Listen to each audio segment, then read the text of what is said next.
প্রিয় দর্শক, কৃষি ফসল চাষাবাদ উদ্যোক্তা নিয়ে আমি যে আপনাদেরকে নিয়মিত ভিডিও দিয়ে থাকি, তার মধ্যে হচ্ছে কৃষি সফলতা।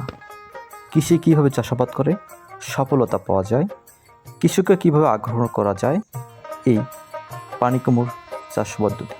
প্রিয় দর্শক, চলুন আজকে ভিডিওটা শুরু করতে পারি। এটি হচ্ছে চাল কুমড়া, অনেকে বলে পানি কুমড়ো। এটি ব্যাপক ফলন, চাহিদা বেশি, খেতে ভালো এবং এটা সুস্বাদু একটি টেস্ট রয়েছে এই চাল কুমড়া। বিশেষ করে বাজারজাত যখন করবেন, এক একটি চাল কুমড়া আপনারা বিক্রি করতে পারবেন 30 থেকে 35-40 টাকা করে।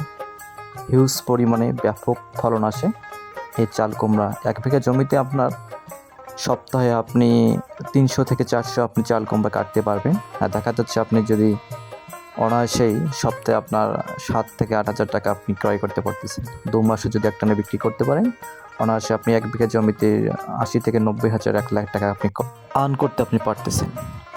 একটু খরচা হয় প্রথম দিকে, কিন্তু সেই পরিমাণে আপনাকে খরচ করতে হয় না। আপনারা দেখতেই পারতেছেন কৃষক এই চাল কুমড়াগুলো জমি থেকে কেটে নিয়েছে, এখন এখান থেকে বাজারে বিক্রি করে দিবে। তো দেখেন যে সাইজগুলো দেখেন, এটা হচ্ছে স্প্যানি কোম্পানির জাত এই চাল কুমড়া, খুবই ভালো মানের। মানে দেখতে যতটা ভালো লাগছে, এগুলো খেতে ততটা টেস্ট লাগে। তা প্রিয় দর্শক, আপনারা কেমন চাল কুমড়া চাষ করেছেন? যদি আপনার চাল কুমড়া চাষে যদি কোনো বিষয় জানতে হয়, আমাকে কমেন্ট করে জানাবেন। আমি সেই বিষয়ে আপনাদেরকে একটা ভিডিও দেবো। কতটুকু পর করে গাছ লাগাতে হবে, মাচা দিতে হবে, এরপর সার, তারপর সেচ দিতে হবে কোন কোন সময়, এইগুলো বিষয়ে আমি পরবর্তী একটা ভিডিও তুলে ধরবো। আপাতত আমাকে কমেন্ট করে জানাবেন যে ভিডিওটি কেমন লাগছে, আপনাদের চাষাবাদে কী কী সমস্যা হয়েছে। ধন্যবাদ।